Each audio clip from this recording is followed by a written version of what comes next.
الحمد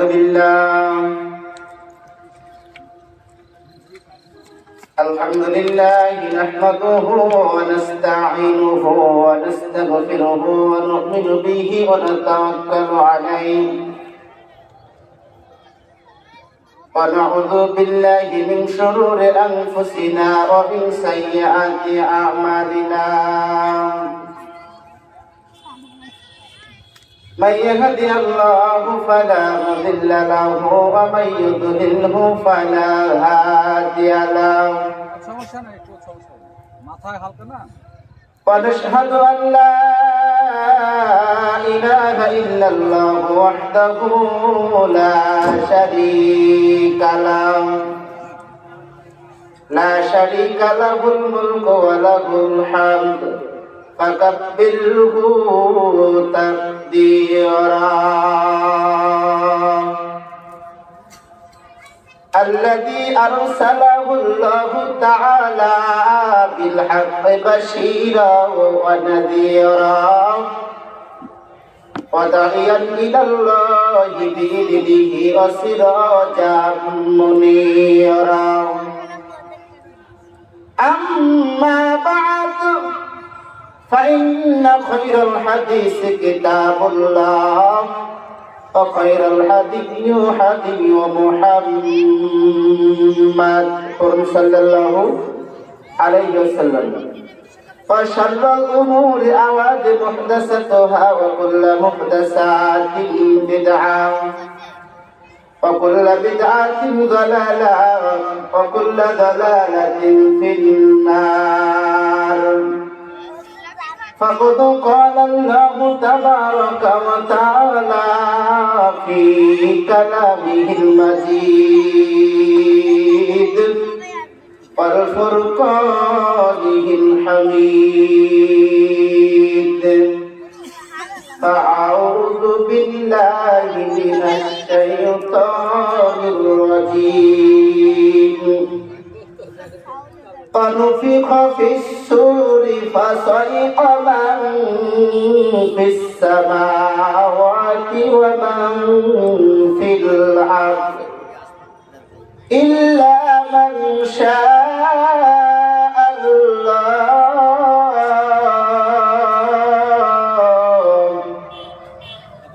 ثم نفخ فيه أخرى فإذا هم قيام ينظرون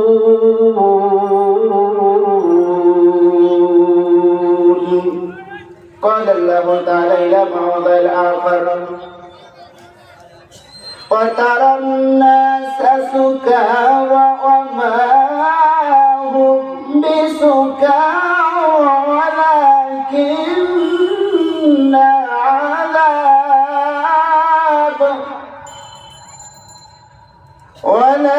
ولكن عذاب الله شديد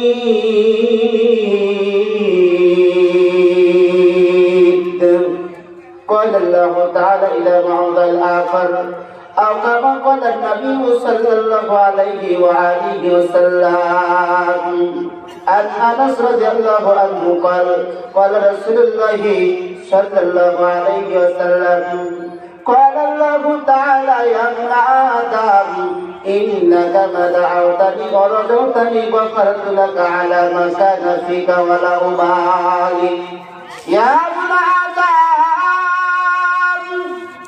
لو بلغت ذنوبك عنان السماء ثم استغفرتني غفرت لك ولا أبالي يا ابن آدم إنك لو لقيتني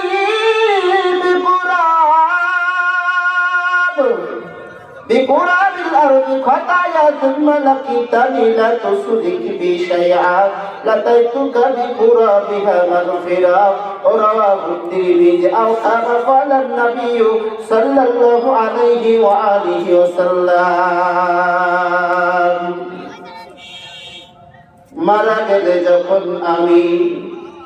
মারা গেলে যখন আমি হয়ে যাব লাশ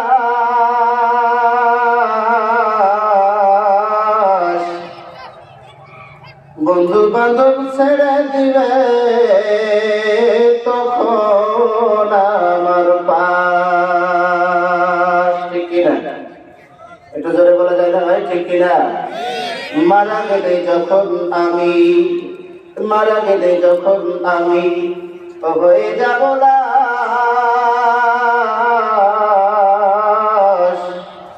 বন্ধু বান্ধব ছেড়ে দিবে তখন আমার পাশ। কেউ বলবে বাঁশ কাটো, কেউ বলবে বাঁশ কাটো অতি তাড়াতাড়ি,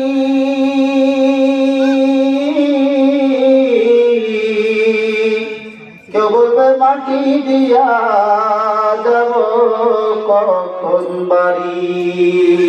কথা বলেন ঠিক কিনা? কেউ বলবে বাঁশ কাটো, কেউ বলবে বাঁশ কাটো অতি তাড়াতাড়ি,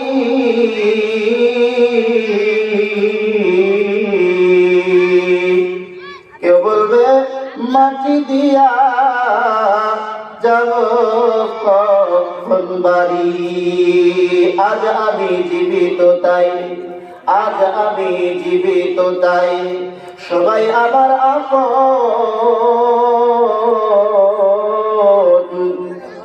মরণকাল সঙ্গী হবে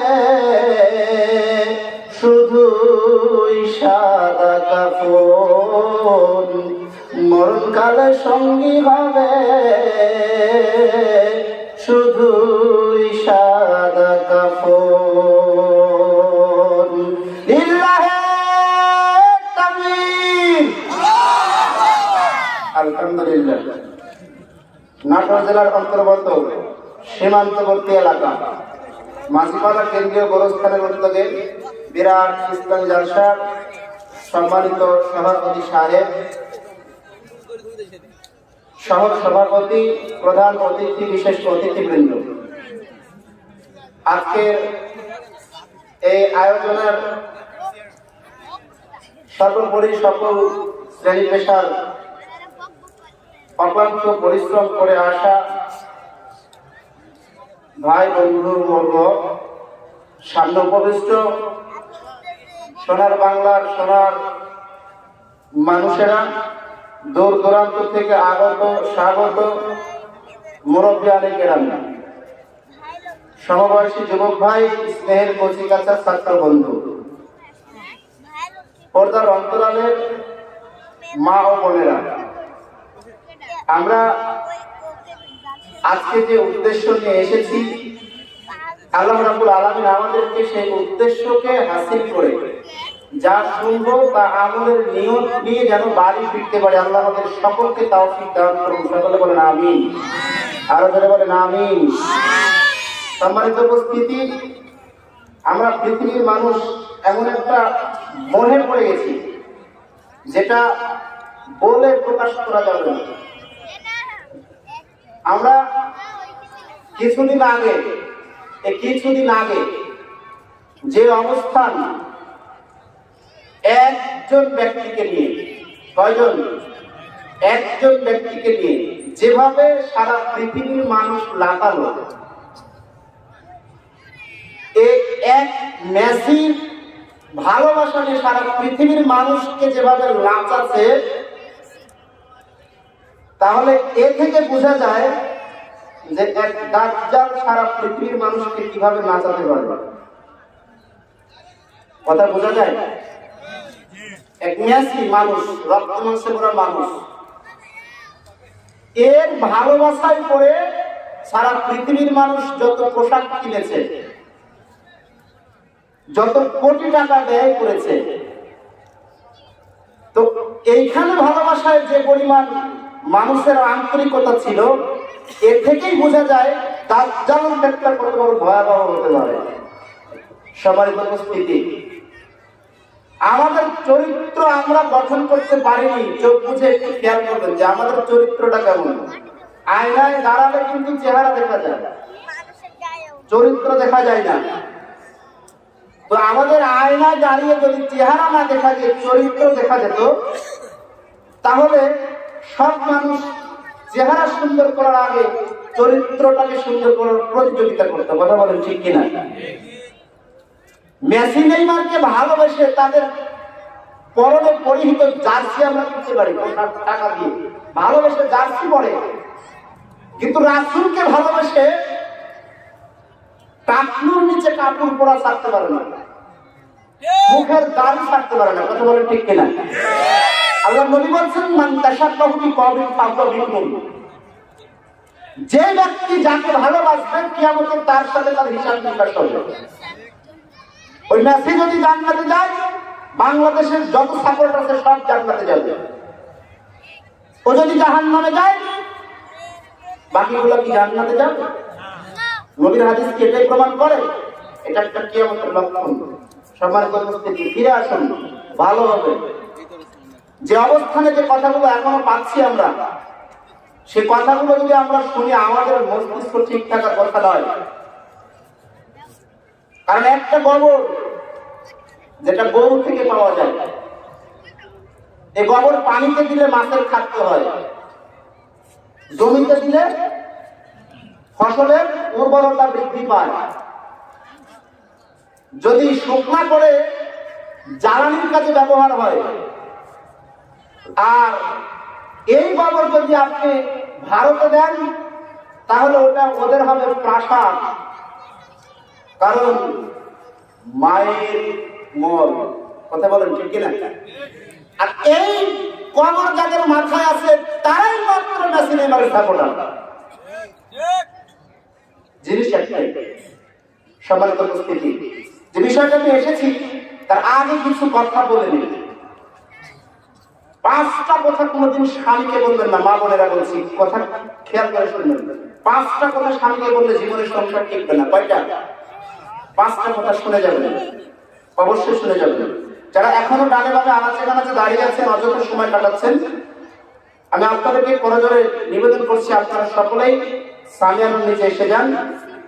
এখন থেকে যে আলোচনাগুলো হবে অবশ্যই গুরুত্বপূর্ণ। বাইরে কোনো আলোচনা করার কোনো সুযোগ নেই, কর্তৃপক্ষ এরকম করেনি। আল্লাহ রাব্বুল আলামিন আমাদেরকে ভালো করে শুনে আমল করার তৌফিক দান করুন। সকলে বলে আমিন। ডাক্তার বারণ করে গরুর গোশত খেতে নিষেধ করে, ডায়াবেটিস বেড়ে যেতে পারে, হাই প্রেশার বেড়ে যেতে, ব্লাড প্রেশারটা বেড়ে যেতে পারে, আপনি খাবেন না। ডাক্তারকে বিশ্বাস করে মানুষ খাওয়া ছেড়ে দিয়েছে, ঠিক কিনা? আল্লাহ বলছেন তোমরা সুদ খেও না, সুদ খাওয়া হারাম।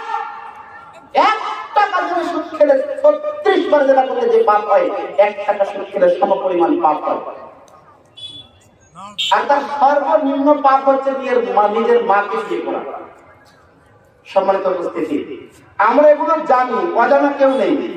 যদি জিজ্ঞাসা করি যে সুদ খাওয়া হালাল নাকি হারাম, সকলে কিন্তু হারামের দিকে পক্ষ নেবেন। কিন্তু আমি যদি বলি, বলেন তো কয়টা পরিবার আছে, হাত তুলেন দেখি, যে আমার পরিবার একেবারে সুদ মুক্ত? কয়টা পরিবার আছে? যদি বলি হাত তুলেন তো, 5 ওয়াক্ত নামাজ কেউ ছাড়েনি। কয়টা পরিবার আছে? যদি বলি হাত তুলেন দেখি, বাড়িতে ডিশ অ্যান্টিনা টেলিভিশন নাই। আছে এরকম পরিবার? খুব কম। আল্লাহর নবী বলেন, আদ-দুনিয়া সিজনুল মুমিনিন ওয়া জান্নাতুল লিল কাফির।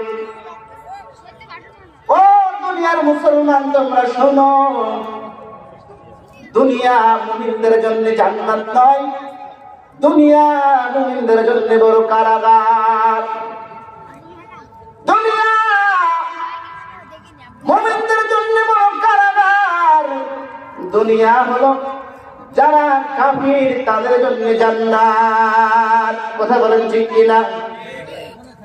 আল্লাহ রাব্বুল আলামিনের প্রিয় হাবিব বিশ্বনবী বলেন, কুন ফিদ দুনিয়া কাআন্নাকা গরিবুন আও আবিরুস সাবিল। ও দুনিয়ার মানুষ, তোমরা দুনিয়ায় এসেছো, দুনিয়ায় কি তোমরা চিরদিন থাকবে? থাকা যাবে? যাইতে হবে পরপারে। সোনারি অঙ্গ তোমার মাটিতে মিশাবে, যাইতে হবে পরপারে। কথা বলেন ঠিক কিনা? আল্লাহ নবী বলেন, পৃথিবীর মানুষ চিরস্থায়ী পৃথিবীতে থাকবে না, একদিন তাকে দুনিয়া ছেড়ে চলে যেতে হবে। তুমি দুনিয়ায় চিরস্থায়ী নয়, তুমি হলে দুনিয়ার ক্ষণিকের মুসাফির। একটা মানুষ রাস্তা দিয়ে যখন যায়, কিছুটা মাত্র সময়ের জন্য যদি অক্লান্ত পরিশ্রম হয়ে যায়, একটা গাছ যখন খুঁজে দেখতে পায়, বিশাল বড় বট গাছ, নিচে সুন্দর ছায়া, মনে মনে চাইবে আমি একটু ছায়ার নিচে বসে আরাম করি, সামান্য কিছুক্ষণ রেস্ট নেওয়ার পরে আবার ধাবিত হই, ঠিক কিনা? এরকম মুসাফির আল্লাহর নবী বলেন, কুন ফিদ দুনিয়া কাআন্নাকা গরিবুন আওয়াবিরুস সাবিল। দুনিয়ায় তুমি চিরস্থায়ী নও, তুমি দুনিয়ায় সবসময় তোমাকে মনে করো আমি একজন কবরবাসী। ও পৃথিবীর মানুষ, যেদিন তুমি দুনিয়ায় তোমার নিজেকে একজন কবরবাসী মনে করে তুমি ঘোরাফেরা করবে, তোমার দ্বারা কোনোদিন পাপ কাজ করা সম্ভব নয়, ঠিক কিনা? আর আমরা মানুষ এমন অবস্থায় আছি, মানুষ আমরা মশার ভয়ে মশারের ভিতরে থাকি, মশারের ভিতরে প্রবেশ করি, কিন্তু যে আল্লাহ আমাদেরকে পরাক্রমশালী আল্লাহ কিয়ামতের মাঠে আমাকে পাকড়াও করে ধরবে, সে আল্লাহর ভয়ে আমরা মসজিদে ঢুকতে পারি না। এবার আরেকটা কথায় আসি, আগের দিনের মানুষ মিথ্যা বলতে ভয় পেত পাপ হবে বলে, কথা ঠিক কিনা? আর এখনকার মানুষ সত্য বলতে ভয় পায় বিপদে পড়বে বলে। সত্য বলা ঠিক না, বিপদে বলা যাবে না। আরে রাস্তায় অ্যাক্সিডেন্ট হলে সে রোগীকে সে অ্যাক্সিডেন্ট মুমূর্ষ ব্যক্তিকে ধরতে পর্যন্ত যায় না, যে আমি ধরতে যাবো আমার উপর চাপ দিবে যে ওই অ্যাক্সিডেন্ট করছে। কথা বলেন, আজ দুনিয়ার সব উল্টা দিকে গেছে। একটা কথা বলি, আমি কটা বলেছি? 5টি কথা স্বামীদেরকে কখনো বলবেন না, বললে সংসার টিকবে না, যে কোনো মুহূর্তে তালাক হতে পারে, বিচ্ছেদ হতে পারে। আরেকটা কথা শুনেন, জিব্রাইল পৃথিবীতে রাসূল চলে যাবার পর জিব্রাইল পৃথিবীতে 10 বার আসবে। কয়বার? 10 বার আসবে। 10টা জিনিস উঠিয়ে নিয়ে চলে যাবে। কয়টা? 10টা জিনিস উঠিয়ে নিয়ে চলে যাবে। তার 1 নাম্বার হচ্ছে বিনয়। এই বিনয় মানুষের মধ্যে থাকবে না, এই বিনয় মানুষের ভিতরে থাকবে না। আল্লাহ রাব্বুল আলামিন মানুষকে বিদ্যা দিয়েছেন তাকে চিনার জন্য। জিব্রাইল প্রথমবার আসবে দুনিয়াতে, এসে নিয়ে যাবে বিনয়। 2 নম্বরে নিয়ে যাবে আমানত। মানুষের কাছে এখন আমানত রাখলে পাওয়া যায়? সঠিকভাবে পাওয়া যায়? যায় না। 3 নম্বরে নিয়ে যাবে রহমত। মানুষের মনের ভিতরে কোনো রহমত থাকবে না, দয়া থাকবে না। 4 নম্বর নিয়ে যাবে স্বাদ। স্বাদ থাকবে না কোনো কিছু, যে কোনো কিছু খাবার খান, আসল স্বাদ আগের মতো নেই। যারা ইলিশ মাছ আগে খেয়েছেন তারা ভালো বুঝবেন। এখন এক বাড়িতে ইলিশ রান্না করলে ওই এলাকায় এক পাড়ায় বোঝা যায় যে হ্যাঁ ইলিশ মাছ এক জায়গায় আছে, কিন্তু এখনো ইলিশ মাছ বিক্রি হয়। এখন কি ওই স্বাদ পাওয়া যায়? আগের মতো আর এখন আছে? আগের মতো নাই। এই স্বাদ জিব্রাইল এসে উঠিয়ে নিয়ে চলে যাবে। নাম্বার 6, এমন একটা সময় আসবে দুনিয়ার বুকে যে কুরআন মাজিদ আজকে 30 পারায় পূর্ণ 114টা সূরায় লিখিত। নবী বলছেন একটা সময় আসবে কিয়ামতের পূর্ব মুহূর্তে, যেদিন এই কোরআনের কোনো আয়াত, কোরআনের পাতা ঠিকই থাকবে কিন্তু আয়াত থাকবে না। কথা বলেন ঠিক কিনা? নাম্বার 7, হেদায়েত থাকবে না। নবী বলছেন পৃথিবীতে এমন একটা সময় আসবে মানুষ মূর্খকে নেতা বানাবে, নিজেই ফতোয়া নিতে চাইবে। মূর্খ নেতা তাকে পথভ্রষ্টের ফতোয়া দিবে, সেও পথভ্রষ্ট ভুল পথে যাবে, নেতার সাগরিদ সবগুলোই পথভ্রষ্ট হয়ে যাবে। কথা বলেন ঠিক কিনা? কথার সাথে একটু নতুন হতে পারে, কারণ এই হাদিসটা আপনারা শুনেননি কখনো যে নবী মারা যাবার পর জিব্রাইল 10 বার পৃথিবীতে আসবে, কিন্তু দেখা যাবে না। কয়বার আসবে? মিলছে তো? মানুষের ভিতরে দয়া আছে, রহমত আছে, বিনয় আছে। আয়াত একদিন কোরআনে থাকবে না, এই কথাগুলো আমাদের জানা। আল্লাহ নবী বলেন দুনিয়াতে এমন একটা সময় আসবে কিয়ামতের পূর্বে, আল্লাহ নবী বলছেন ও পৃথিবীর মানুষ তোমরা শোনো, মানুষের সম্পদ বৃদ্ধি পেয়ে যাবে, এমন একটা পর্যায়ে হবে যাকাত দেওয়ার মতো কোনো লোক থাকবে না। এই যাকাতটা উঠে যাবে কিছুদিন আগে, এখন থেকে কয়েক বছর আগে। এখনো মানুষ যাদের পরের ধন সম্পদ যাকাত দেওয়ার মতো সামর্থ্য আছে কিন্তু যাকাত দিতে পারে না, দেয় না। এই যাকাতটা উঠে যাবে, আর উঠে মনে হয় চলে গেছে, যা অবস্থা এখন দেশে। আর একটা হলো বিদ্যা। নবী বলছেন বিদ্যা উঠে যাবে, মানুষের মধ্যে বিদ্যা থাকবে না।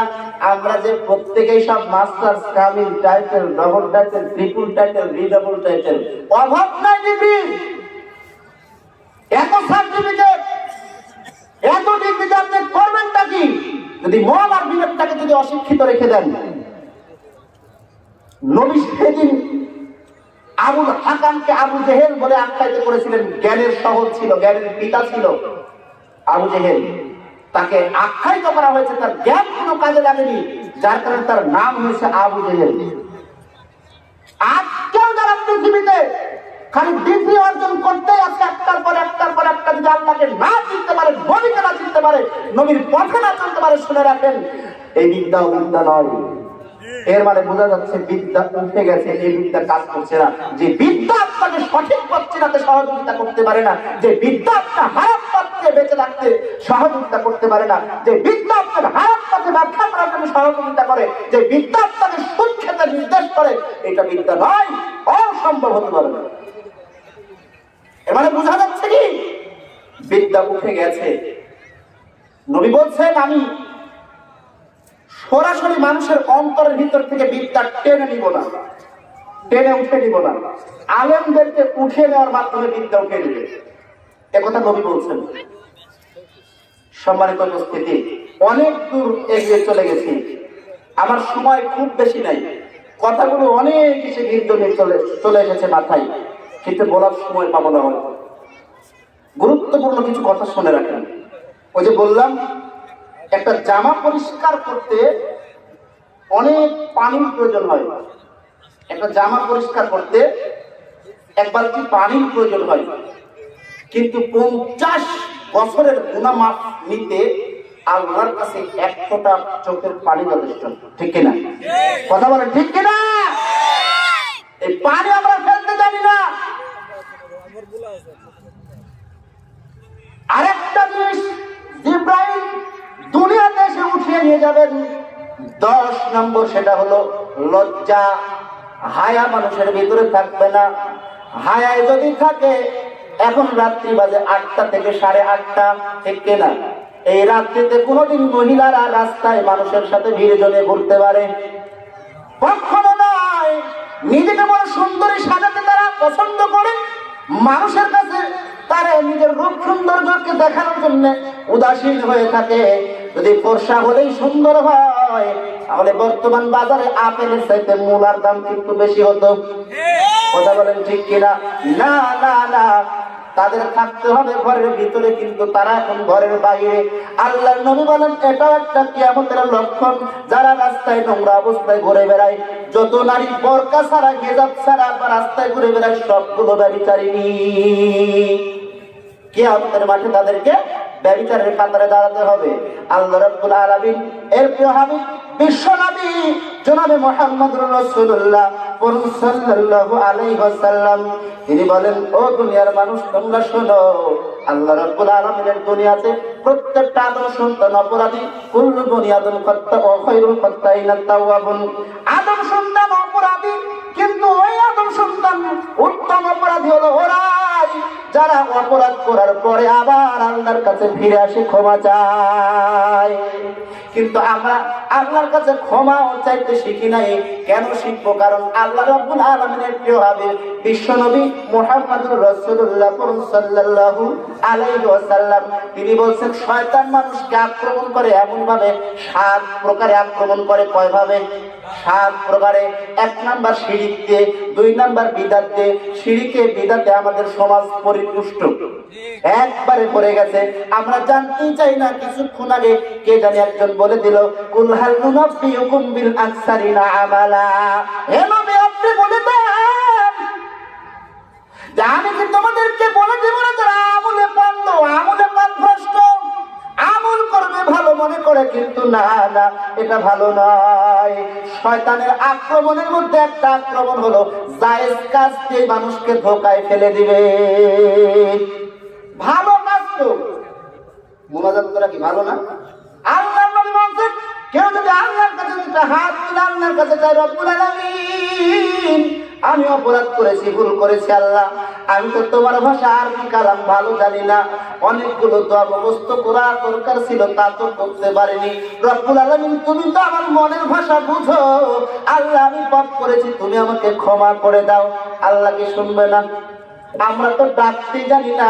আল্লাহ রাব্বুল আলামিনের হাবিব বিশ্বনবী মুহাম্মদুর রাসূলুল্লাহ সাল্লাল্লাহু আলাইহি ওয়াসাল্লাম তিনি বলেন, ও যদি তার উপরে আল্লাহ যখন নবীর উপরে ওহী নাযিল না করতেন, ততক্ষণ পর্যন্ত আমরাও কিন্তু মহাগ্রন্থ সমগ্র আল কোরআন পেতাম না, ঠিক কিনা?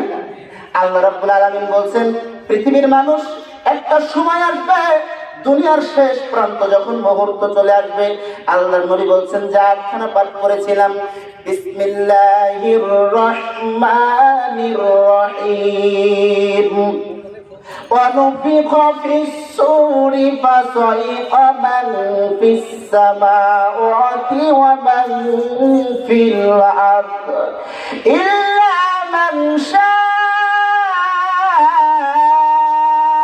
الله ثم نفخ فيه أخرى فإذا هم قيام ينظرون। আল্লাহু আকবার। আল্লাহ রাব্বুল আলামিন বলেন, দুনিয়াটা আমি সৃষ্টি করেছি, এই দুনিয়াটা মানুষের সুখের জন্য, মানুষের চলার পথে প্রয়োজনীয় যত কিছু দরকার আমি সব কিছু দিয়েছি। একটা সময় আসবে রে, এই দুনিয়ার বুকে আর কিছু আমি রাখবো না, এই দুনিয়াটা আমি ধ্বংস করে দেব। তার একটা মাধ্যম করেছি ইসরাফিল।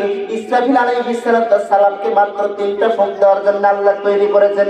যখন থেকে পৃথিবীর সূচনা, তখন থেকে ইসরাফিলকে দায়িত্ব দেওয়া হলো, তুমি এই সিংহায় মাত্র কয়টা ফুঁক দেবে? 3টা। এই 3টা ফুঁক দেওয়ার জন্য তাকে রেডি করে রেখে দিয়েছেন। উনি আরশে আজিমের দিকে তাকিয়ে এভাবে ধরে আছে সিংহা, একটা চোখের পাতাও পড়ে না, ধরে কোন সুবহানাল্লাহ। মাত্র 3টা। আল্লাহ রাব্বুল আলামিন বলেন, প্রথম সিংহা যখন ফুঁক দেওয়া হবে, আল্লাহ যাকে ইচ্ছা করেন ওই ব্যক্তি ব্যতীত দুনিয়ার যা আছে সব কিছু অজ্ঞান হয়ে যাবে। শুধু কি তাই, অতঃপর যখন আবার সিংহায় ফুঁক দেওয়া হবে, তৎক্ষণাৎ সবাই আবার দণ্ডায়মান হয়ে আল্লাহর দিকে তাকিয়ে থাকবে। আল্লাহ রাব্বুল আলামিনের প্রিয় হাবিব বিশ্বনবী বলেন, ও দুনিয়ার মানুষ শোনো, আল্লাহ রাব্বুল আলামিন বলেন, সেদিন শুধু মানুষেরাই এক জায়গায় হবে না, একত্র হবে না, আল্লাহর দিকে তাকিয়ে থাকবে না, বনের যত হিংস্র প্রাণী যেটা মানুষ জানে না, তারাও আল্লাহর নিকট সমবেত হবে, এক জায়গায় হয়ে তাকিয়ে থাকবে। ব্যাপারে আল্লাহ বলছেন, ওয়াইদাল উহুশু হুশিরাত, যখন বনের পশুগুলো একত্র করা হবে। শুধু তাই নয়, আল্লাহ রাব্বুল আলামিন বলেন, মা গর্ভধারিণী মা দুধের বাচ্চাকে পর্যন্ত ভুলে যাবে। যেদিন সিংহায় ফুঁক দেওয়া হবে, সেদিন এমন একটা পৃথিবীর পরিবেশ তৈরি হয়ে যাবে, দুধের বাচ্চার মা পর্যন্ত তার বাচ্চাকে পর্যন্ত ভুলে যাবে। আল্লাহ রাব্বুল আলামিন বলেন, নবী থেকে যেটা পাওয়া যায়, পৃথিবীতে মৃত্যুর পরের কষ্ট সমপরিমাণ প্রায় প্রসব বেদনা। শুধু কি তাই, আল্লাহ রাব্বুল আলামিনের 100টা নাম, ধরে বলেন কত? 100 নামের ভিতরে মাত্র একটা দয়া, একটা নামের দয়া আল্লাহ দুনিয়ায় দিয়েছেন, যার কারণে মানুষ মানুষের ভালোবাসা বুঝতে পারে না। একটা মানুষ একটা মহিলার প্রেমে পড়ার কারণে প্রেমে পড়ার চেষ্টা করে, যে পরিমাণ চেষ্টা করে তার চাইতে 25% চেষ্টা যদি আল্লাহকে ভালোবাসার জন্য করত, আমার বিশ্বাস তার জন্য পুরস্কার হতো জান্নাত। জোরে বলেন সুবহানাল্লাহ। সেটা আমরা করতে পারি না। আমরা এমন একটা অবস্থানে রয়েছি ভাই, আমরা দুনিয়ার মোহে পড়ে এমন একটা বিপদে পড়ে আছি। আল্লাহ রাব্বুল আলামিন বলেন, দুধের বাচ্চাকে পর্যন্ত মা ভুলে যাবে, কিয়ামতের এমন একটা সদৃশ্য দেখতে পাবে মানুষ। আল্লাহ রাব্বুল আলামিন বলেন, ইয়া আইয়ুহান নাসু তাকু ربكم إن زلزلة الساعة شيء عظيم يوم ترونها تذهل كل مرضعة عما أرضعت হে মানুষ তোমরা তোমার প্রতিপালককে ভয় করো নিশ্চিত কিয়ামতের প্রকম্পন একটা ভয়ঙ্কর ব্যাপার যেদিন প্রত্যক্ষ করবে তোমরা সেদিন দেখবে স্তন্যদায়ী মা তার দুধের বাচ্চাকে পর্যন্ত ভুলে যাবে এমন একটা অবস্থা কিয়ামতের ভয়াবহতা এমন একটা অবস্থান ঘটবে যেদিন নিজের মা বাচ্চাকে ভুলে যাবে শুধু তাই নয় গর্ভে যে বাচ্চা আছে প্রসব বেদনা যে কষ্ট হয় প্রসব হয়ে যাবে মা টের পাবে না এত কষ্ট হবে ভাই এই দিন আমরা দেখার আগে যদি এই দুনিয়া থেকে চলে যাই ভালোভাবে সেটাই কিন্তু আল্লাহর কাছে ভালো নবী বলছেন পৃথিবীতে কিয়ামতের সময় এমন একটা অবস্থান হয়ে যাবে মানুষ মৃত্যুকে আলিঙ্গন করার জন্য যদি মৃত্যু কিনতে পাওয়া যায় সে বাজার খুঁজবে শুধু তাই নয় একটা কবরের পাশে গিয়ে ঘোরাঘুরি পারবে হায় আফসোস আজকে যদি কবরবাসী হতাম তাহলে আমার জন্য সবচেয়ে ভালো হতো সুবহানাল্লাহ ওইটা এখন আমরা দেখি নাই আমরা একটু ফিরে আসার এখনো সুযোগ আছে ভাই আজকে দুনিয়াতে ঘুরছি যে মাটির উপর দিয়ে আজকে চলাফেরা করছি কাল কিন্তু মাটি হবে আমাদের ছাদ আজ মরলে কাল 2 দিন বুঝিবা শেষে ওরে আজ মরলে কাল 2 দিন বুঝিবা শেষে ওরে বেহায়া বেপরদা চললে পারে বেহায়া বেপরদা চললে পারে বুঝিবি রে তুই শেষ বিচারে ওরে আজ মরলে কাল 2 দিন বুঝিবা শেষে ওরে আজ মরলে কাল 2 দিন বুঝিবা শেষে লিল্লাহি তাকবীর সম্মানিত উপস্থিতি আল্লাহ রাব্বুল আলামিন বলছেন কিয়ামতের পূর্বে আরেকটা মানুষের অবস্থান লক্ষ্য করা যাবে সব কিছু কোরআনে বর্ণনা করে আল্লাহ বলছেন একটা অবস্থান লক্ষ্য করা যাবে তার মধ্যে একটা হলো وَتَرَى النَّاسَ سُكَارَى وَمَا هُمْ بِسُكَارَى وَلَكِنَّ عَذَابَ اللَّهِ شَدِيدٌ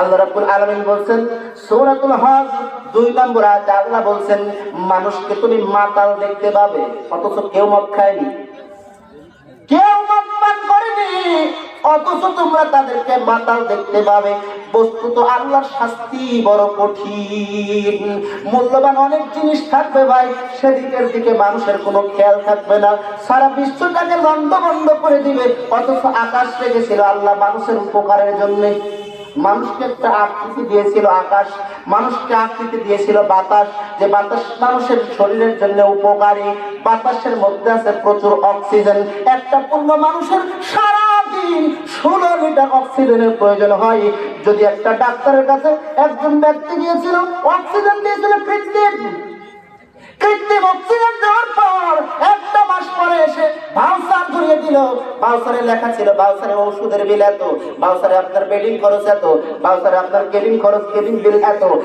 ভাউচারে ডাক্তারের বিল এত আর একটা লেখা আছে অক্সিজেনের বিল আছে 70,000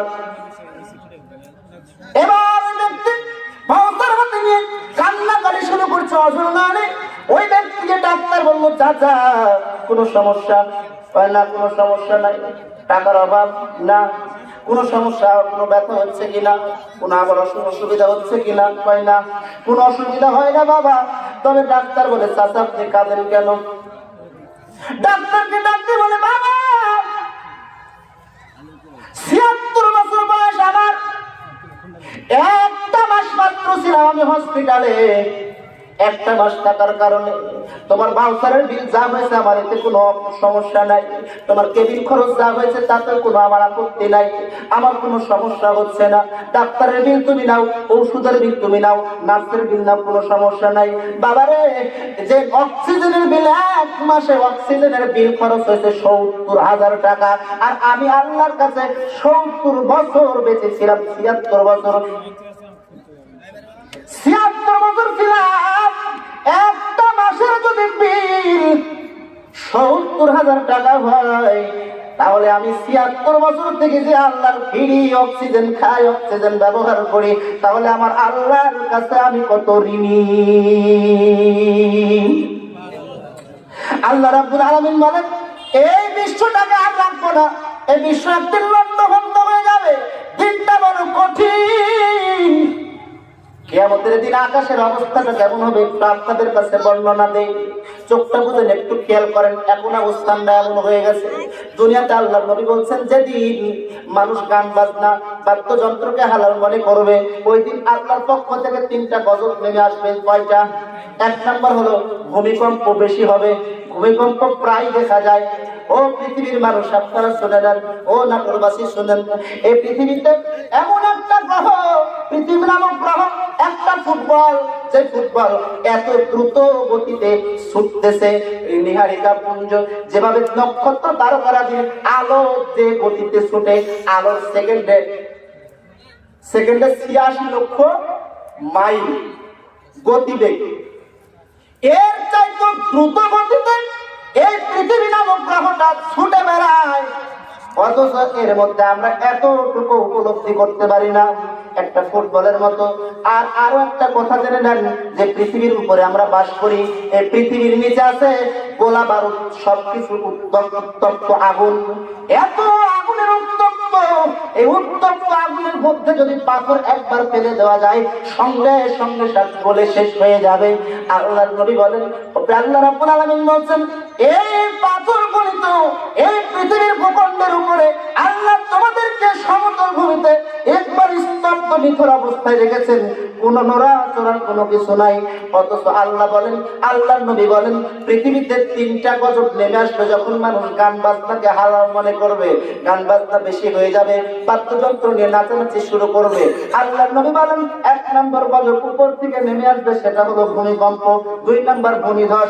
অথচ আপনি দেখেন বিশাল বড় বিল্ডিং, এই মাটির উপরে রাখেন, শান্ত অবস্থা, তাকে কোনোদিন কাঁপাকাঁপি করে না, এই মানুষের সুবিধার্থে। সুবহানাল্লাহ। আমরা রাত্রে যখন ঘুমাই, রাত্রে আমরা আল্লাহর নাম নিয়ে ঘুমাই, আল্লাহুম্মা বিইসমিকা আমুতু ওয়া আহইয়া, হে আল্লাহ আমি তোমার নামে মরে গেলাম। এখন আপনি বলেন, আপনার কোনো খেয়াল আছে, শরীরের উপর কন্ট্রোল আছে? না না নাই, মশার কারণে ভয় করে মশারের ভিতরে ঢুকেছেন, কিন্তু আপনি পিঁপড়ার দিকে তাকান, ওই মশারের ছিদ্র দিকে পিঁপড়া যেতে পারে না।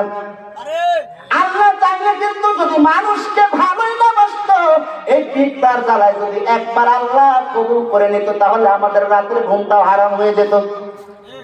না না, এত শান্তিতে আমাদেরকে দুনিয়ায় রেখেছেন, এই পৃথিবীর অবস্থাটা, আকাশের অবস্থাটা কেমন হবে আল্লাহ বলছেন কিয়ামতের পড়বেন।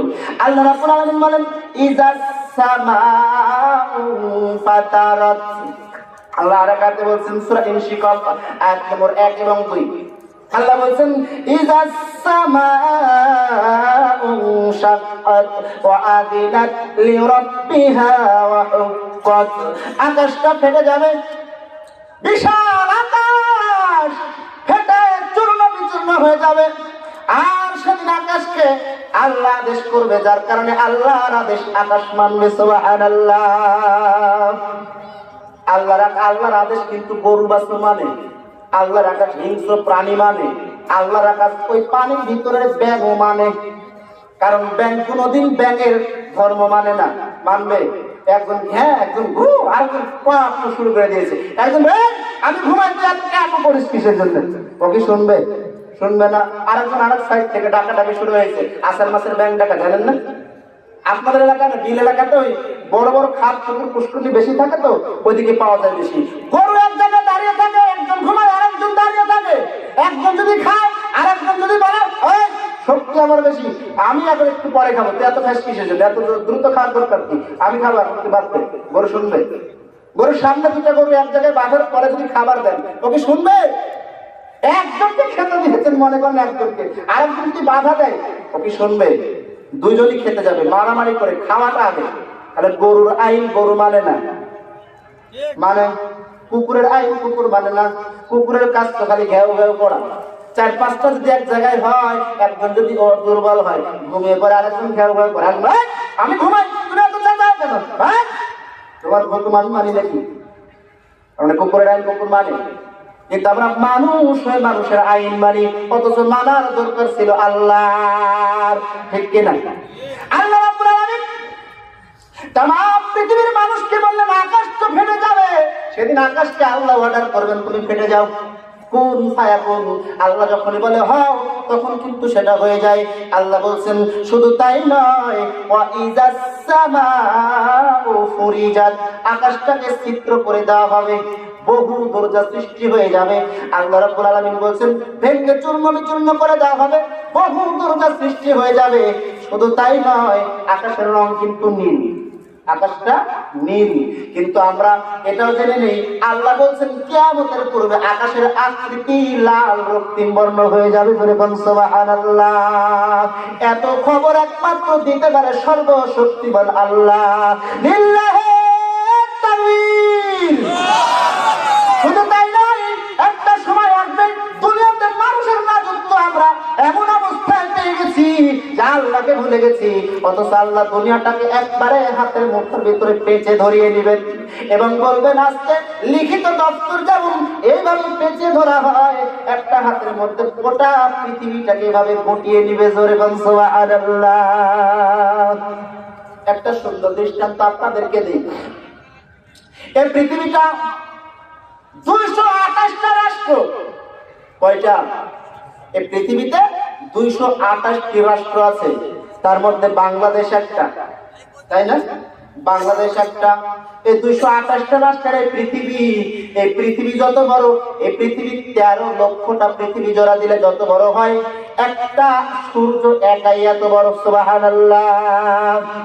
7টা সূর্য জোড়া দিলে যত বড় হবে, একটা ব্ল্যাক হোল একাই এত বড়। তাহলে ব্ল্যাক হোলের চাইতে অনেক গুণে বড় হলো নিহারিকা, তারপরে মিল্কওয়ে, তারপরে ছায়াপথ। সেখানের কাছে আমরা পৃথিবীটা কিন্তু একটা তুচ্ছ। এই পৃথিবীর মধ্যে আছে 228টা রাষ্ট্র, তার মধ্যে বাংলাদেশ একটা। বাংলাদেশ কি খুব বড় রাষ্ট্র? না না না, এই বাংলাদেশ 14টা বাংলাদেশ জোড়া দিলে যত বড় হবে, 100 আরব একাই এত বড়। এই বাংলাদেশ 29টা বাংলাদেশ জোড়া দিলে যত বড় হয়, এক ভারত একাই এত বড়। এই বাংলাদেশ 59টা বাংলাদেশ জোড়া দিলে যত বড় হয়, এক আমেরিকা একাই এত বড়। তাহলে আমেরিকার কাছে বাংলাদেশ একটা পাড়ার মতো। ঠিক কিনা? বাংলাদেশ একটা পাড়ার মতো। এবার এই বাংলাদেশের মধ্যে আছে 64টা জেলা, তার মধ্যে নাটোর একটা। নাটোর জেলার মধ্যে অনেকগুলো ইউনিয়ন, তার মধ্যে কাপুরিয়া একটা। এই কাপুরের মধ্যে অনেকগুলো গ্রাম, যার মধ্যে আপনার মাঝিপাড়া একটা। এই মাঝিপাড়ার মধ্যে আছে হাজার হাজার বিঘা জমি, তার মধ্যে আপনারা বসে আছেন এই একটা। ঠিক কিনা? তাহলে আপনি বলেন এই হাজার হাজার বিঘা জমির ভিতরে একটা পাড়ার ভিতরে আপনার একটা বাড়ি, এই বাড়ির ভিতরে আপনার একটা বাড়ির মধ্যে মাত্র 4 জন সদস্যের একটা পরিবার, এই পরিবারের সদস্যের মধ্যে মাত্র আপনি একটা মানুষ।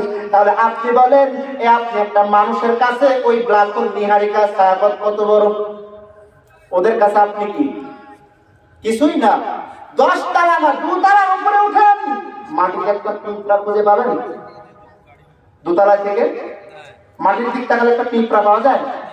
না না না, সব কিছুর চাইতে বড় আমার আল্লাহ।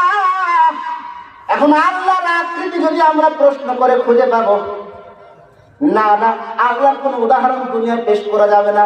এতগুলো পৃথিবী একবারে দস্তরের মতো গুটিয়ে আল্লাহ হাতের মধ্যে নিয়ে বলবেন আনা মালিক, আমি হলাম রাজা।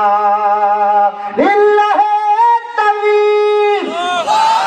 আল্লাহ রাব্বুল আলামিন বলেন কিয়ামতের মাঠে সূর্য চন্দ্র অবস্থানটা কেমন হবে কিয়ামতের পূর্বে, আল্লাহ সেটাও এই কোরআন মহাসমুদ্রে বর্ণনা করে বলে দিলেন। নাম্বার 1 আল্লাহ বলছেন সূরাতুত তাকবীর আয়াত নম্বর 1, ইজাস শামসু কুওয়িরাত। সূরাতুল কিয়ামা আয়াত নম্বর 8 আল্লাহ রাব্বুল আলামিন বলছেন ওয়াখাসাফাল কমার, সূর্যকে যখন আলোহীন করা হবে, চাঁদ আলোহীন হয়ে পড়বে, অজমিয়া শামসু ওয়াল কমার, সূর্য চন্দ্রকে একত্রিত করা হবে। অথচ কিন্তু আমরা জানি সূরাতুল ইয়াসিন আয়াত নম্বর 39 আল্লাহ বলছেন লা শামসু ইয়ামবাগি লাহা আন তুদরিকাল কমারা ওয়ালাল লাইলি সাবিকুন নাহারি ওয়া কুল্লুন ফি ফালাকিন ইয়াসবাহুন। জোরে বলেন আল্লাহু আকবার। আল্লাহ রাব্বুল আলামিন তামাম দুনিয়ার মানুষকে বললেন এই সূর্য আর চন্দ্র কোনোদিন এক জায়গায় হতে পারবে না, সূর্য কোনোদিন চন্দ্রকে ধরতে পারবে না, দিন কোনোদিন রাতের মধ্যে প্রবেশ করবে না। অথচ কিয়ামতের পূর্বে আল্লাহ বলছেন সূর্য চন্দ্রকে একেবারে এক জায়গায় করে দেওয়া হবে। সুবহানাল্লাহ। শুধু তাই নয়, আল্লাহ রাব্বুল আলামিন বলছেন নক্ষত্ররাজি বিক্ষিপ্ত মণিমুক্তার ন্যায় সেদিন খসে খসে পৃথিবীর বুকে পড়বে। আল্লাহ বলেন শুধু কি তাই, সূর্যের যে আলো, উদীপ্তমান আলো, প্রদীপ্তমান আলো, যে দীপ্তমান আলো, সে আলো সব হারিয়ে ফেলবে, কোনো আলো থাকবে না। সেদিন এমন একটা অন্ধকার, সে অন্ধকারের অবস্থায় দুনিয়া থাকবে, এই দুনিয়ায় কেউ কাউকে চিনতে পারবে না। কিয়ামতের দিন সাগর এবং নদীর অবস্থা, পাহাড়ের অবস্থাটা কেমন হবে এ কথাও আল্লাহ কোরআনে ঘোষণা করে বলে দিলেন সুবহানাল্লাহ। সাগর আল্লাহ দিয়েছিলেন পৃথিবীর মানুষের উপকারার্থে। সাগরের পানি বহমান অবস্থায় মানুষ কিন্তু সেখানে মৎস্যের সন্ধান পেয়েছে, মাছ মেরে জীবিকা অর্জন করতে পারে, সমুদ্রের উপর নৌকা চলাচল করতে পারে, সমুদ্র দিয়ে এক দেশ থেকে আরেক দেশে পাড়ি দিতে পারে। সুবহানাল্লাহ। এই সমুদ্র দিয়েছিলেন মানুষের উপকারের জন্য, পাহাড় দিয়েছিলেন এই পৃথিবীটা একটা ভাসমান পানির উপরে থাকে, এই পানির উপরে যেন ঝাঁকাঝাঁকি না করে। আমরা কিন্তু জানি এই পৃথিবীটা পানির উপরে ভাসমান, পানির উপরে ভাসমান। কিরকম পানি? 100 ভাগের মাত্র 30 ভাগ আছে স্থলভাগ, আর 70 ভাগ পানি। তার মানে 4 ভাগের 3 ভাগ পানি, 1 ভাগ মাটি। এই 1 ভাগ মাটির উপরে আমরা বাস করি। তাহলে অবশ্যই আন্দোলিত হওয়ার কথা, স্ফীত হওয়ার কথা, দোলানোর কথা। আল্লাহ রাব্বুল আলামিন বলেন আমি পাহাড়কে পেরেক হিসেবে জমিনে গেড়ে দিয়েছি, যেন পাহাড়কে পৃথিবীটা তোমাদেরকে দলিয়ে দলিয়ে যেন তোমাদেরকে কোনো সমস্যা না করে, যেন তোমরা নিজেরা স্থির অবস্থায় দুনিয়াতে চলাফেরা করতে পারো। আমি সেই জন্য পুরো পৃথিবীটাকে পাহাড় করে রেখেছি, পেরেক হিসেবে পৃথিবীকে স্থাপন করে দিয়েছি। সুবহানাল্লাহ। অথচ আল্লাহ বলেন কিয়ামতের পূর্ব মুহূর্তে আল্লাহ রাব্বুল আলামিন বলছেন পৃথিবী সেদিন সাগর উত্তাল পাতাল শুরু করে দেবে। সাগর আর মানুষের কোনো কথা শুনবে না, কিন্তু নীলনদ ফেরাউনের কথা শুনেছিল, ঠিক কিনা? আল্লাহ তাকে ক্ষমতা দিয়েছিল। আর ফেরাউন যেদিন উল্টা হয়ে পা উপর দিকে মাথা নিচের দিকে দিয়ে বলে আল্লাহ তুমি আছো আমি বিশ্বাস করি। সুবহানাল্লাহ। আল্লাহ কি বলছে? তুমি আছো আমি বিশ্বাস করি, কিন্তু আমি তোমার কাছে পরকাল চাই না, আমি দুনিয়ায় এই নীলনদের উপর ক্ষমতা চাই, আমাকে এটা দাও। তো আল্লাহ তাকে বলছে ঠিক আছে দিলাম। তো ফেরাউনের কথা যদি আল্লাহ শুনে আমাদের কথা শুনবে না? আমরা কি ওই রকম খারাপ? পৃথিবীতে এমন কোন শাসক জন্ম নেয়নি ফেরাউনের মতো খারাপ হতে পারে। তার কথা যদি আল্লাহ শুনে, আমি মানুষের কথা আল্লাহ শুনবে। আমি মানুষ, শুধু কি মানুষ? আল্লাহ চাইলে আমাদেরকে হিন্দু ঘরে জন্ম দিতে পারত, খ্রিস্টানের ঘরে জন্ম দিতে পারত, ইহুদি বৌদ্ধ আহলে কিতাবদের ঘরে আমাদেরকে জন্ম দিতে পারত, কিন্তু সেটা না করে আমাদেরকে মুসলিম ঘরে জন্ম দিয়েছে। এই জন্য বলি সুবহানাল্লাহ, আলহামদুলিল্লাহ। শুধু তাই নয়, আল্লাহ চাইলে মানুষকে অন্য নবীর উম্মত হিসেবে পাঠাতে পারতেন, তাহলে আমাদেরকে এই নবীর কাছে আমরা আসতে পারতাম না। চাইলে আল্লাহ অন্য নবীর উম্মত হিসেবে পাঠাতেন। শুধু তাই নয়, সেটাও করেননি, আমাদেরকে পাঠিয়েছেন শেষ নবীর সর্বশ্রেষ্ঠ উম্মত হিসেবে। জোরে বল সুবহানাল্লাহ। ঈসা আলাইহিস সালাম তিনি আল্লাহর কাছে দোয়া করলেন, আল্লাহ দুনিয়ার জমিনে নবুয়তের দায়িত্ব বড় কঠিন, তুমি আমাকে এখান থেকে উঠে দাও। আমি যদি নবুয়তের দায়িত্ব না পেয়ে শেষ নবীর উম্মত হিসেবে তোমার কাছে যদি কবুল হতাম, তাহলে আমি অতি তাড়াতাড়ি জান্নাতে যেতে পারতাম। সুবহানাল্লাহ।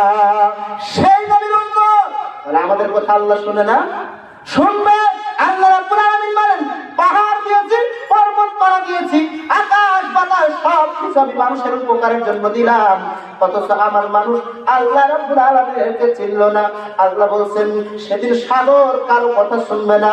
ওয়া ইদাল বিহারু ফুজ্জিরাত, যখন সমুদ্র সমূহকে উত্থাপিত করা হবে, আল্লাহ বলছেন ইয়াউমা তারজুফুল আরদু ওয়াল জিবালু ওয়া কানাতিল জিবালু কাসীবান মাহিলা। আল্লাহু আকবার।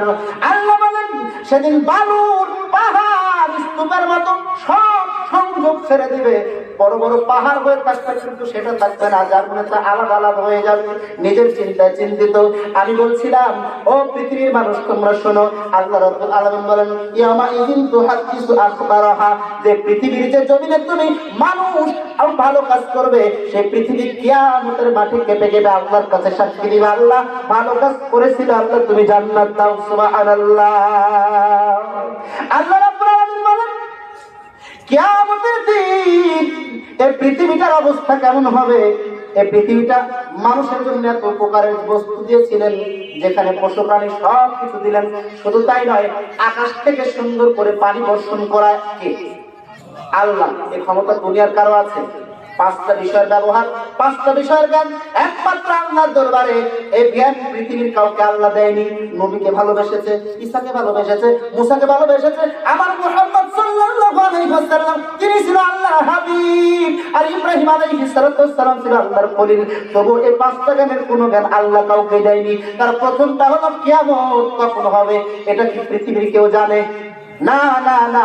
2 নাম্বার হলো মাহের রেহেমের ভিতরে কি আছে, 3টা পর্দার ভিতরে অন্ধকারাচ্ছন্ন অবস্থানে, সেটারও খবর একমাত্র আল্লাহ জানেন, দুনিয়ার কেউ জানে না। আল্লাহ রাব্বুল আলামিন বলেন মানুষ কখন মারা যাবে এটাও কেউ জানে না, ঠিক কিনা? কেউ জানে না। নাম্বার হলো 4, মানুষ জানে না বৃষ্টি কখন হবে। আর একটা খবর জানে না মানুষ, 5 নম্বরে আগামীকাল মানুষ কি করবে কেউ জানে। কখন রাত্রের মধ্যে মারা যাবে তার কোনো গ্যারান্টি নেই, আগামীকাল বাঁচবো কিনা তাও গ্যারান্টি নেই, কি করবো তার খবর আছে? আল্লাহ রাব্বুল আলামিন বলেন এই পৃথিবীটা এমন একটা অবস্থানে নিয়ে যাবে, সারা পৃথিবী কম্পন প্রকম্পিত হয়ে যাবে। মাত্র সিংহায় ফুঁক পড়েছে কয়টা? একটা। এক ফুঁক দেওয়ার সঙ্গে সঙ্গে এই অবস্থাটা হবে দুনিয়ার। তাহলে মানুষের অবস্থানটা কেমন হয়ে যাবে? আল্লাহ রাব্বুল আলামিন মানুষের অবস্থানের ব্যাপারে সেদিন বললেন সূরাতুল ইনফিতার 4 নম্বর আয়াতে আল্লাহ বলেন ওয়াইদাল কুবুর বুসিরাত। আল্লাহ বলেন যখন কবরকে উন্মোচন করা হবে, যা ভিতরে যা আছে সব বের করে দিবে। সুবহানাল্লাহ। ইয়াউমা ইয়াসমাউনা আস-সাইহাতা বিল হক যালিকা ইয়াউমুল খুরুজ। যেদিন মানুষ একটা বিরাট আওয়াজ শ্রবণ করবে, এটা হচ্ছে কবর হতে মৃতদের বের হওয়ার একটা দিন। এটা হলো দ্বিতীয় ফুৎকার। আল্লাহ রাব্বুল আলামিন এবার বলছেন সেদিন আল্লাহর ডাক পড়ে যাবে, যে আল্লাহর কাছে চলে আসতে হবে। ওয়াস্তামি ইয়াউমা ইউনাদিল মুনাদি মিন মাকানিন কারীব। শ্রবণ করো সেই দিন এক আহ্বানকারীর নিকট স্থান হতে আহ্বান করবে, নিকটবর্তী স্থানে তোমাদেরকে একদিন পৌঁছতে হবে। আর ইলা রাব্বিকা ইয়াউমাইযিল মাসাক। আল্লাহ বলছে যে আজ তোমাদের একবার তোমার প্রতিপালকের কাছে যাওয়ার দিন। এখন তোমাদের প্রতিপালকের কাছে যেতে হবে। পৃথিবীর আনাচে কানাচে যে যেখানে থাকুক না কেন, সেদিন উঠে সব প্রতিপালকের দিকে দৌড়াতে থাকবে। আল্লাহ রাব্বুল আলামিন বলেন এই দিনের কথা মনে পড়লে ওই আয়াতের কথা মনে পড়ে যায়। সূরাতুল ওয়াকিয়ায় আল্লাহ রাব্বুল আলামিন বলেন আইলা মিতনা ওয়া কুন্না। আল্লাহ রাব্বুল আলামিন বলেন যে সেদিন আল্লাহর নবীর কাছে যখন কাফেররা মুশরিকরা জিজ্ঞাসা করেছিল আল্লাহর নবী যদি আমরা মারা যাই তাহলে আমরা যখন মাটিতে গলে পচে যাব না, বলতে হবে না পোকা খাবে তো।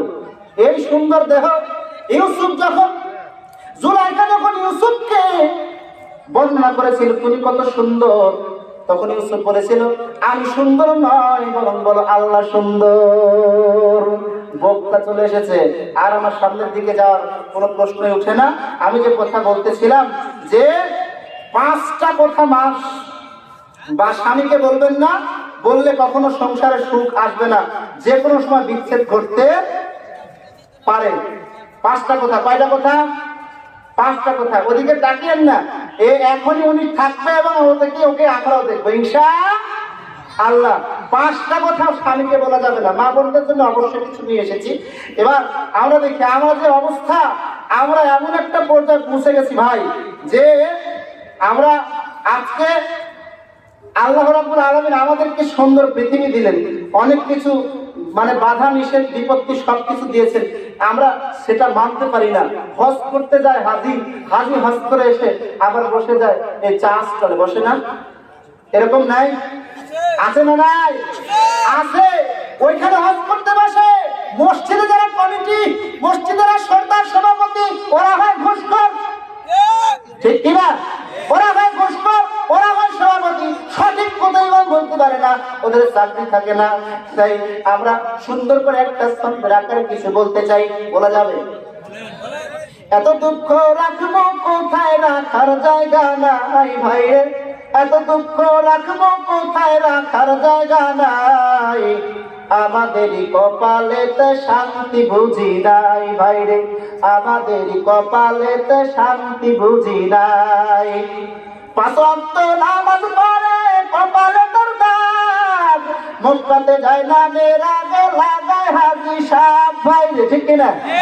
5 ওয়াক্ত নামাজ পড়ে কপালে তোর দাগ, মক্কাতে যায় না মেরা গে লাগায় হাজি সাহেব ভাইরে, 4 দোকানে পয়সা হাজি টেলিভিশন চাই ভাইরে, 4 দোকানে পয়সা হাজি টেলিভিশন চাই, হিন্দি গানের তালে তালে বা 2টা না চাই ভাইরে, এত দুঃখ রাখবো কোথায়, রাখার জায়গা নাই ভাইরে, এত দুঃখ রাখবো কোথায়, রাখার জায়গা নাই, আমাদেরই কপালেতে শান্তি বুঝি নাই ভাইরে, আমাদেরই কপালেতে শান্তি বুঝি নাই।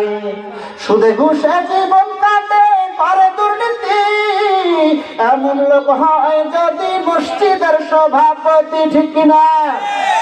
সুদে ঘুষে জীবন কাটে করে দুর্নীতি, এমন লোক হয় যদি সমাজের সভাপতি, উচিত কথা কইতে গেলে মোল্লার চাকরি নাই ভাইরে, উচিত কথা কইতে গেলে মোল্লার চাকরি নাই, আমাদেরই কপালেতে শান্তি বুঝি নাই ভাইরে, এত দুঃখ রাখবো কোথায়, রাখার জায়গা নাই ভাইরে, এত দুঃখ রাখবো কোথায়, রাখার জায়গা নাই, আমাদেরই কপালেতে শান্তি বুঝি নাই ভাইরে, আমাদেরই কপালেতে শান্তি বুঝি নাই। লিল্লাহে তাকবীর। ওই 5টা বলেনি ভাই, 1 মিনিট 2 মিনিট।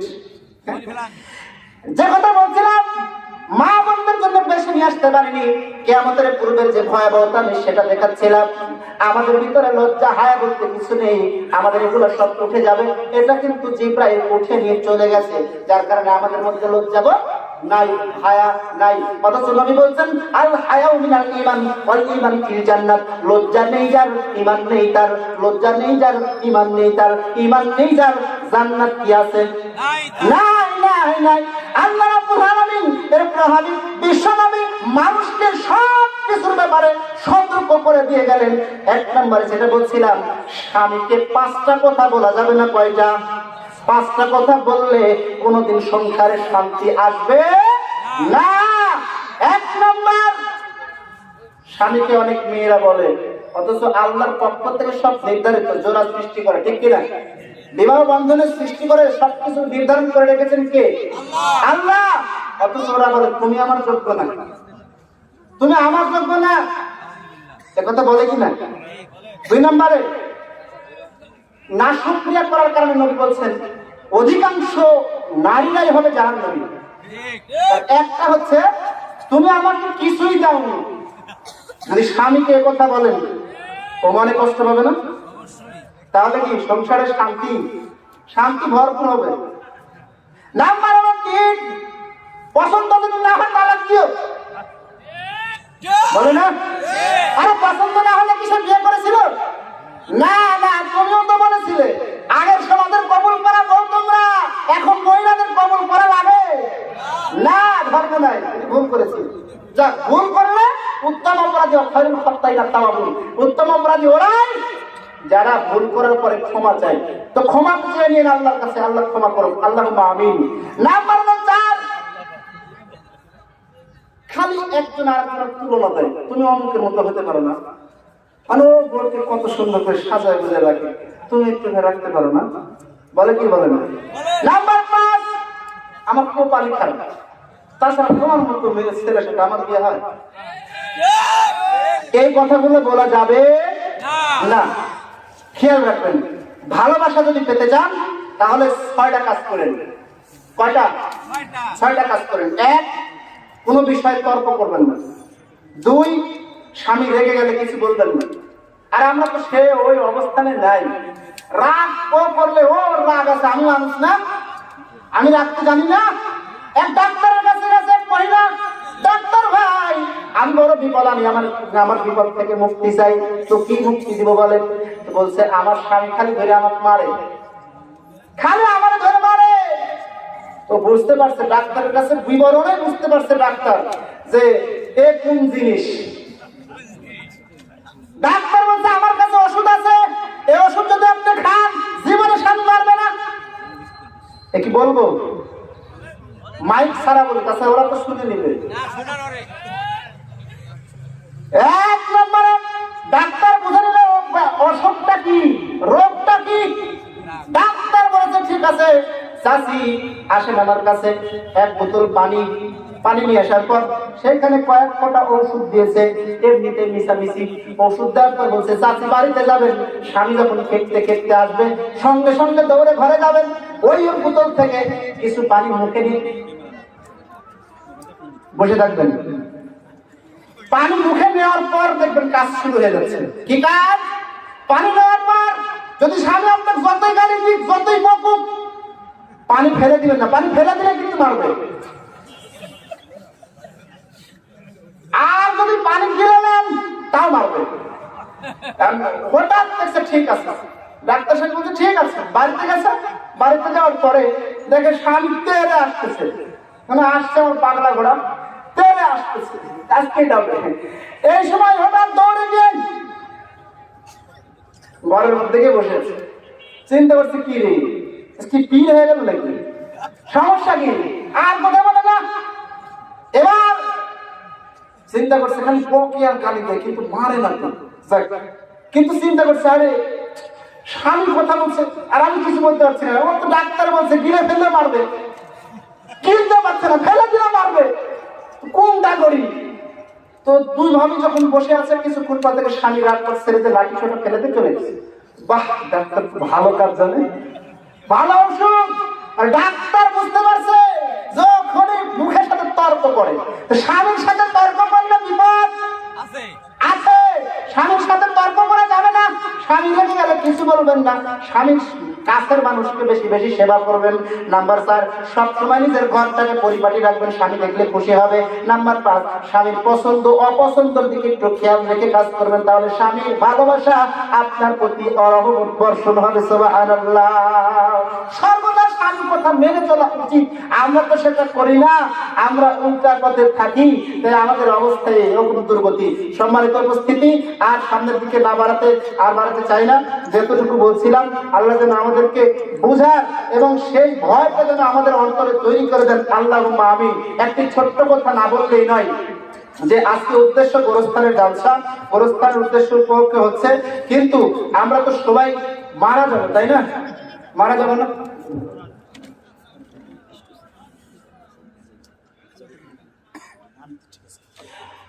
তবে সবচেয়ে বড় খুশির সংবাদ, মানে খুব ভালো লাগছে আমাকেও, আজকে সকালে আপনাদের এই মাহফিলের জন্য সকালে আমাকে একজন 500 টাকা দিয়েছে, সর্বপ্রথম, যে আমি সর্বপ্রথম দানকারী হতে চাই, নাম প্রকাশে অনিচ্ছুক, আমাকে দিয়েছে। আল্লাহ যেন তাকে কবুল করেন, আল্লাহুম্মা আমিন।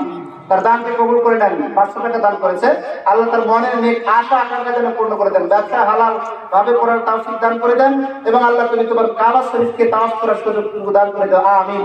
সম্মানিত উপস্থিতি, আমরা কারোর কাছে কোনো দাবি নাই, কোনো আপত্তি নাই।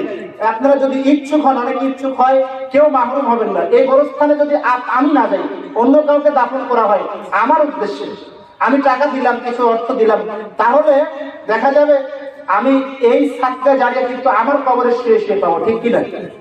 যে যতটুকু পারবেন,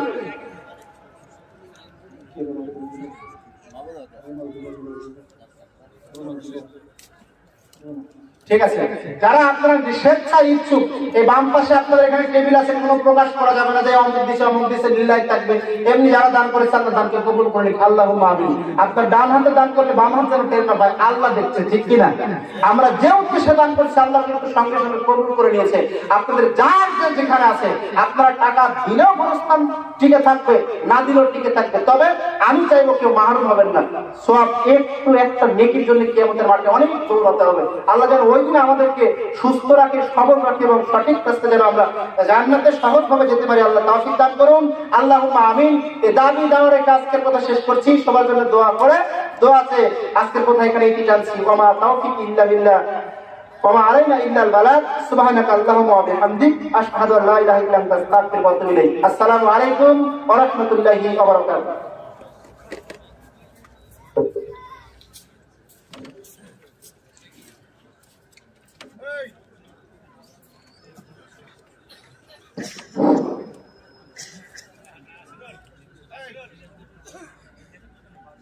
আসসালামু আলাইকুম ওয়া রাহমাতুল্লাহ। সম্মানিত দিনী ভাই ও বন্ধুগণ, পর্দার আড়ালে মা ও বোনেরা,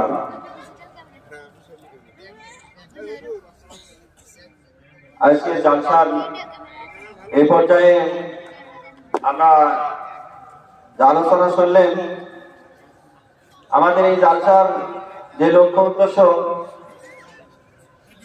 আমাদের যে ব্যবস্থাপনা রাখা হয়েছে দানের, যারা ইচ্ছাকৃত ভাবে যাদের দান করলে অথবা নিজে ইচ্ছায় খুশি মনে যার যত যোগ্যতা অনুযায়ী আমাদের দানের ব্যবস্থা আছে। পাশে আমাদের বক্তাদের হাতে দান করে সরাসরি আপনারা ধীর গতিতে পাশে আমাদের স্থান নির্ধারণ করা হয়েছে। এখন এ পর্যায়ে আমাদের দ্বিতীয় বক্তা আলোচনা নিয়ে এসেছেন শাহেদ ওমর ফারুক বিন সাইফুল্লাহ, খতিব পিরিবাড়ি, প্রধানপাড়া জামে মসজিদ, গোবিন্দগঞ্জ, গাইবান্ধা।